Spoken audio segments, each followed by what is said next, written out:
Hey everybody, welcome back to this week's Dark Avenger Comic Book review. Mike has to stand behind the camera, but his book is next. I'm coming. I'm coming.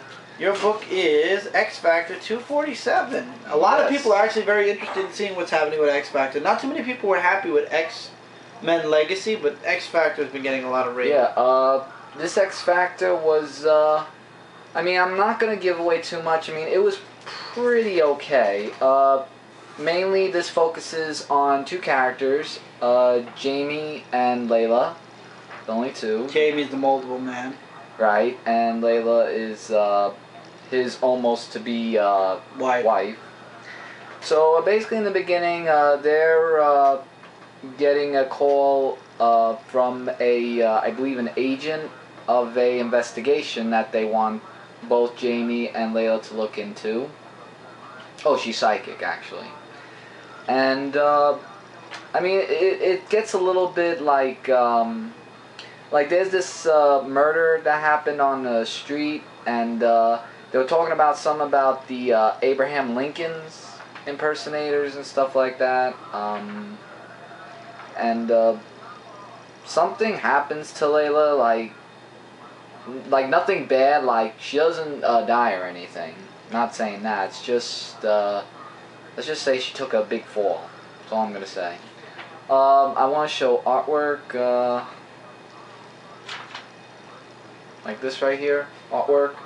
They encounter with the guy from the cover. Yeah, the guy from the cover, Robert E. Lee, who is searching to kill Abraham Lincoln due to all the other stuff. So Jamie, who turns into multiple men, and him have a little bit of a fight scene where got a little bit out of hand where he almost killed Abraham Lincoln.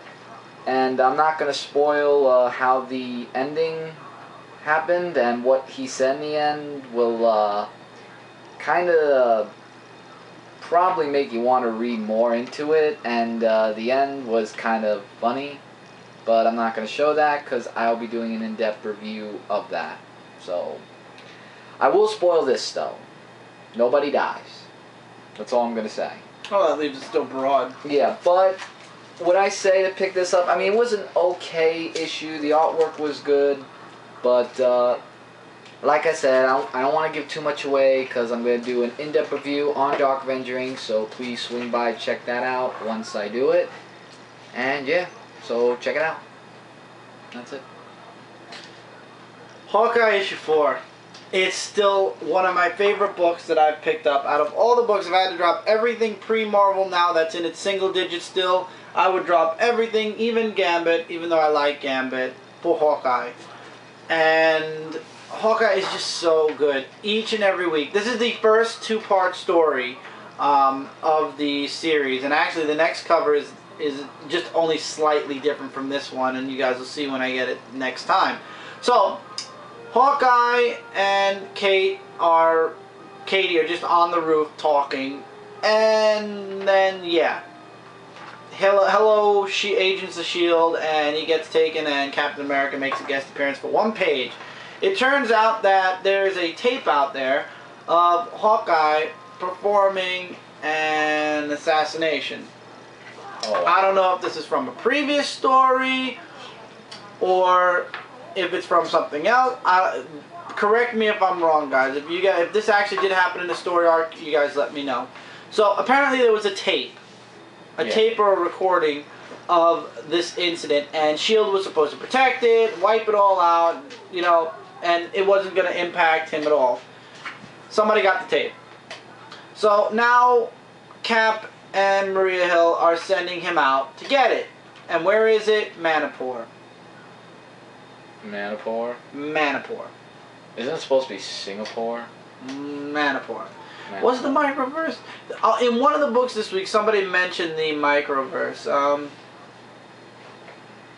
I don't think it was in this book. No, it was in a different book.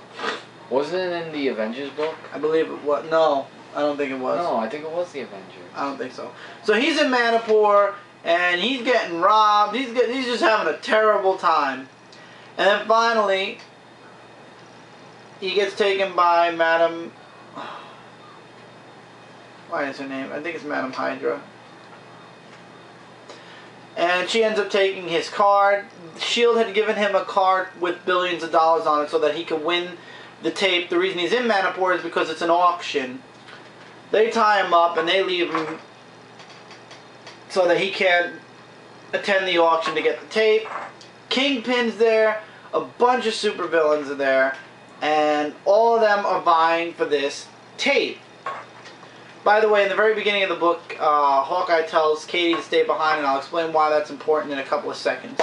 So, she wins the Madame Mask, I'm sorry, it's Madame Mask, ends up winning because she bids €1 billion. Turns out in the end, it's not really Madame Mask. Spoiler alert here, it's Katie. So now Katie has to save Hawkeye, and she wants to know what's on that tape. To be continued. She's holding the tape in her hand. All she has to do is put it in the VCR, and yeah, her idol is definitely going to be Mud. Very much. I like this series so much. The artwork's good. I mean, yeah, at first I was questioning with the artwork, but it's so good. I can't recommend you guys pick up a better book. It's funny. It's just an enjoyment. It's an enjoyment each and every month. If any book deserves to be a bi-weekly series, and I should zip my lip because I know Marvel, it should be this one. Don't make Hawkeye bi-weekly unless you cancel one of your other books that I read, that's for sure.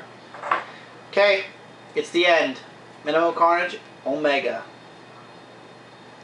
Yeah. So, oh, and by the way, 5 out of 5, XFactor. Oh, XFactor, I'm going to give a 3.5 out of 5. About 3.5 out of 5. So this is the big one-shot conclusion with the digital download code. So you'll have half of the series on your digital Comixology, and the other half you won't. Carnage is back in the Macroverse, and he looks badass. I will say that. But it's basically the same thing.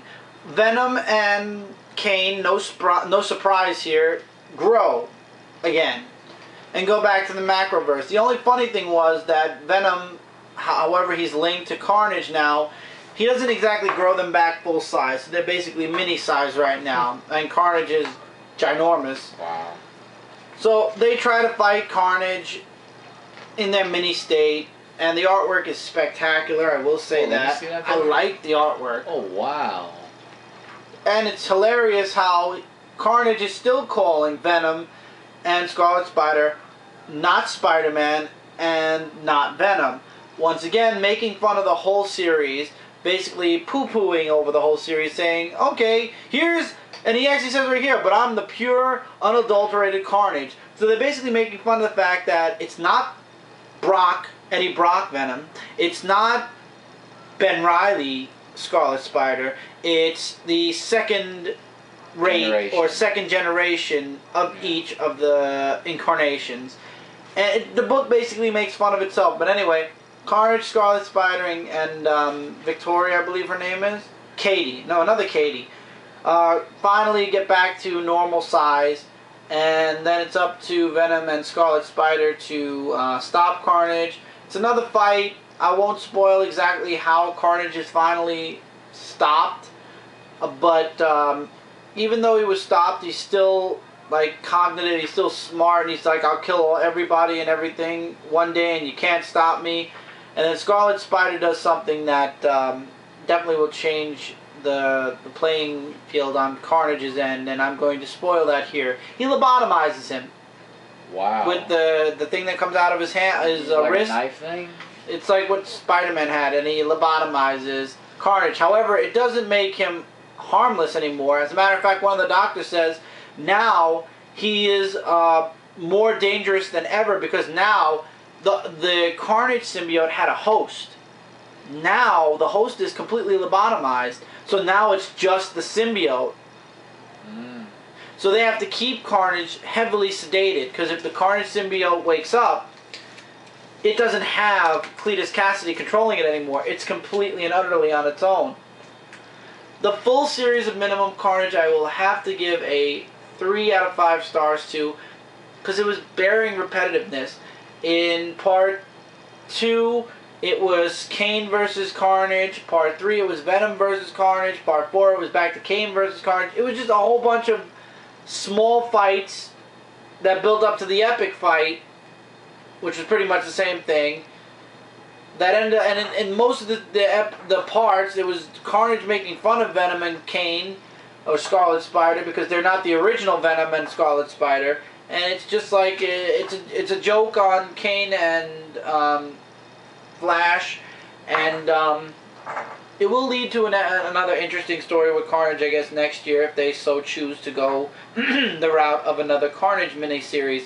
Should they have it interlocking with other Spider-Man series again? Absolutely not. I think that it would have been much better for Carnage to have his own miniseries as opposed to a one-shot going into 2 books twice and then another one shot.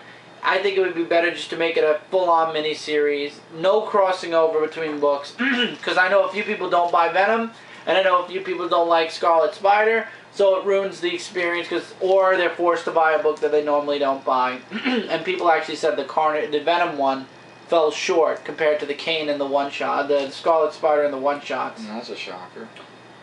Final issue, Avengers End Time, is here. And as you guys saw from the previews, if you've been around the internet world, Wildman goes into the microverse to save the Avengers. So it's Avengers Assemble. Artwork is spectacular. The fight is spectacular. When when Wonder Man shows up, it's just, yeah, hello, I'm Wonder Man. Oh, wow. Bam. And he just goes to work. And actually, I love, there was a scene where Wonder Man is next to Iron Man. Is another great art scene. Oh, nice. This is a $4.99 book, by the way. It's a double-sized issue. I love it. He's Iron Man's like, "Hey Simon," and Wonder Man's like, "Hey Tony, glad to see you're feeling better." He's like, "Trying." And Simon actually gets excited when Thor, a little bit back, actually says Avengers Assemble. He's like, "Yeah, do it. Yeah, say it." And he's actually happy to see that Janet's alive. So basically, he's back with the Avengers. He's trying to make up for all the mistakes that he actually made. The Avengers... Didn't Captain America say that he shouldn't join, then he comes anyway? Yeah, he goes anyway, right. Yeah. This was a funny page. I'm leaving it up to you guys to read, but it's between Maria Hill and I forgot this other woman's name who works for S.H.I.E.L.D., but it gets to the point where she's like, "Where'd you get that haircut?" And she's like, "I do it myself." She's like, "Me too." And then the other woman's like, Ever been to the microverse? It was the Avengers. No, somebody else mentions it, I believe, also. Oh. So the microverse apparently is getting very popular in the Marvel U. So Gozar ends up coming through the portal too and growing, and then the rest of the book is a bunch of separate artists. Every artist that's done the Avengers basically has one ginormous splash page, all the way until the fight's over, and then it's back to the regular artist, and then I believe the last huge splash page is done by a different artist, and it ends with Cap and Iron Man talking, and basically Cap is like, "What exactly are we gonna do? Half the world hates us, half the world blames us for it. Maybe Simon's right. Part of us agree with him, the other part don't." So he's like, "What exactly do we do?" And Tony's like, "We get bigger. We go bigger." And then there's this huge goodbye speech from Brian Michael Bendis, because this is his last Avenger book. Next week will be his last new Avenger book. And, yeah. Really good. Looking forward to the relaunch of Avengers next month, I believe. Okay, we go into now Amazing Spider-Man 698, which somebody... I saw the spoiler a day before the comic came out, and... I can't believe you would get upset if you saw the spoiler, but if you actually read the book, and I'm warning you, I am going to tell the spoiler here, so I'm warning you now, you might want to fast forward. Throughout the whole book, Spider-Man's acting weird. He's fighting this guy, and he's like, he just goes off. He's looking at himself, he's hitting on Mary Jane, he's hitting on these other girls, he's doing a bunch of scientific projects. He's just like out there, his attitude's completely weird. And then finally, he gets a call from the Avengers, and it's about Doc Ock. You know, he's on his deathbed, and he wants to talk to him. So, the big spoiler page, which is right here, where it's Peter Parker, where Doc Ock says, "Peter Parker." And he's like, "Yes, I'm Peter Parker." And then Doc Ock goes, "No, I'm Peter Parker." And then the whole explanation and I remember is in this when you were And he's like, you'll never know how I did it, but I did it. You're in my my dying body, and I'm in your body now. I get to live, you get to die, and that's that. And that's exactly what happens. Doc Ock's body dies, and yeah, Doc Ock is now in Peter Parker's body. He has all Peter's memories, but Doc Ock's in there. This leads me to thinking, though, at some point in Spidey's mind, Peter Parker has to be fighting Doc Ock to get him out of his brain. That's what's going to happen in the end. And then the big splash page is Spidey with Doc Ock in the background saying, but I the have look on your face life. when we did the live, it was like when you had to mute yourself. It was just so funny. It was before the live event. I was so mad. Because you know what? You don't read the book. If you don't read the whole book, don't bother looking at the spoiler. It ruins the book. And you know what? I saw a preview for issue 700, and it just solidifies what I'm saying. That this is not going to be a 100% permanent, but at some point they're gonna address this. That Spidey's still in his mind after all. Maybe there'll be like this subconscious fight between Spider-Man and Doc Ock, and only one can win. You know what I mean? And there is still that Octobot out there somewhere. It actually shows up in the very, very beginning of the book, and it's actually crawling around, still saying Peter Parker. So we don't know what this actually means. So we'll find out what that means. I can't believe they did that. I just... This was a 5 out of 5. And this was a 4 out of 5. Because of the upset factor. But I'm sure it'll get a 5 out of 5 once this whole Doc Ock and Spider-Man's body thing washes away. Okay, guys. Everything else from here on is Marvel Now. Journey into Mystery, issue 646. No. No. No. I don't believe I did this. I don't believe I wasted $2.99 on this book. No. I did this so I could review it on Dark Avenger Inc. And man, do I wish I could take back those minutes where I read this book.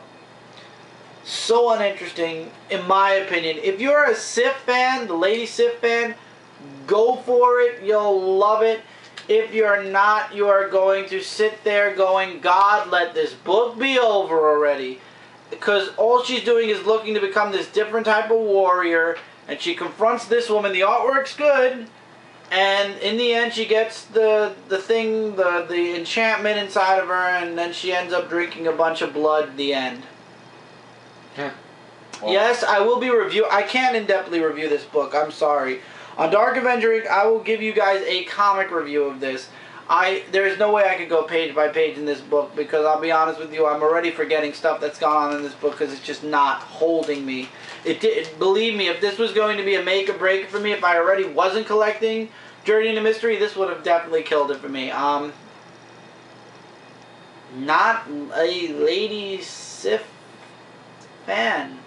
I think I would have rather have picked up Red She-Hulk at this point than this. Yeah, 1 out of 5. In my opinion. Don't kill me if you actually enjoyed this book. I'm not a Lady Sif fan. We're now in the number 2s for Marvel now. We have 2 number 2s and 2 number 1s. Deadpool, issue number 2. Deadpool versus Theodore Roosevelt. And I know you guys are very upset about the whole I love this scene where Deadpool is actually knocked out and he has this. He's dreaming about all the Marvel women fighting over him and whatnot. And then it turns out that it's really Ben Franklin. And for those of you that missed those words, squares, and bubbles, it turns out that basically the ghost of Benjamin Franklin is the replacement for all that. Nobody can see Ben Franklin except for Deadpool, and he actually questions if he is actually seeing the ghost of Benjamin Franklin or if it's a figment of his imagination. George Washington forces the man that brought them back to life to bring back their soldiers, and he does, of course. And the rest of the book is basically Deadpool versus Theodore Roosevelt, and he figures out a way to actually stop him. Ooh. And yeah, there's a bunch of gore and stuff that I will not show on YouTube because I'm not taking that chance. But yeah, let's just say that he definitely takes out Theodore Roosevelt and an elephant too. And the rest of the book is all about elephant jokes. And then finally, spoiler alert here, they go to S.H.I.E.L.D. and him go to Doctor Strange for help because this is getting a little bit out of hand with the ghosts and whatnot. 4 out of 5 stars. It's Deadpool. One of those books that's just 4.5 out of 5 stars. It's just out there. I missed the word bubbles. It's just so good. There's no complaint about the artwork. The story is interesting, but once again, it's out there, so you can't give it a completely legit 5 out of 5. But I love Deadpool. I will be continually buying Deadpool from Marvel now. It's a really good book. Next up is Iron Man, issue number 2. Love it. It's Iron Man going after the first group of people that have the extremists. And it's this guy that is really heavy into the Knights. And one complaint about the artwork I have is, you know, look at this guy and tell me he doesn't look like Tony Stark. Is that Tony Stark? No, it's not. You know who Tony Stark is? This guy. Look at his face, okay? That's not Tony Stark. Now, look at Tony Stark's face. Do you see how they look a lot alike? Yeah. Well, except the part with the... Except the difference in beard. Other than that, they look almost identical. So the features, the differing features on certain people's faces are lacking. So basically, it's like the same model with different color hair or longer or shorter hair, because they do show Tony Stark younger, and it turns out this woman whose name is whose name is Meredith, who worked for Tony way back in the day. She has a vendetta against him because he embarrassed her with one of her experiments. They show the old Iron Man uniform. What? Now I was saying, is Iron Man gonna make an appearance on Mike Spicer's channel to do? I hope so. I would like to see that. I love the artwork in this book. I loved how every fight, like he had to fight all of the knights, the armored knights to get the extremists, and he actually tries to not fight them. He actually just goes for trying to destroy the extremists, which they actually leave out, like directly in eye view. And I'm trying to find the page where he actually tries to. Yeah, there it is. He actually tries to shoot it, and it turns out that it's shielded. They actually leave it right out in front, so it doesn't work. He tries to hack it during one of the other fights. That doesn't work. Then he figures out what to do, and he uses his UV ray, and in the end, he still beats Meredith. He doesn't even finish the fights. He just zaps it, blows up the extremists. They fail. The end. Now, I don't know if this is Pepper at the end, and that's why in the end it says maybe we did it, but maybe we did, but I didn't fail. Like lose because they had lost the extremists and everything. But I mean, it looks like Pepper Potts with short hair. Correct me if I'm wrong. Maybe it's a different character altogether. That guy's jaw there. Yeah, I know. Look at her face here, and then look at Pepper's face here. I mean, I understand Pepper has the long hair, but she doesn't have the freckles. That's what leads me to believe that this is somebody completely new that's going to be going after Tony, maybe. I don't know. So I don't know who that woman was on the last page, but she has Pepper's hair, that's for sure. 4.5 out of 5 stars. Just to see the Iron Man in action, I would highly recommend you guys jump on Iron Man once again. Once it gets to a certain point, you're going to be stuck. So... obviously, he's going after all the extremists right up front, so I'm looking forward to seeing the next issue. The only complaint is the artwork. It all looks the same. So, we have 4 minutes left. Normally, I'd say let's power through these last 2 books, but... Oh, you moved the... I think if I do 2 minutes of each book, I'd have to run through an outro, so I'm going to try. I'm going to run through an outro if worst comes to worst. Captain America, number 1. Out of the 2, this is my second favorite out of the 2. Now, granted, I like them both. My one worry with Captain America, not only the artwork, you've all seen the preview, Zemo ends up abducting Captain America. They find this, S.H.I.E.L.D. finds this secret train, and they don't know where it's going, so it's up to Captain America and Sharon to figure out where... this train is and where it goes. He gets captured. He gets operated on very painfully, might I add. And yeah, it's all done by, not Zemo, I'm sorry, Zola. It's all done by Zola. And he wants to take the super soldier serum out of Captain America so he can put it into his children. Captain America ends up escaping, who didn't see that coming, and he ends up stealing the baby boy.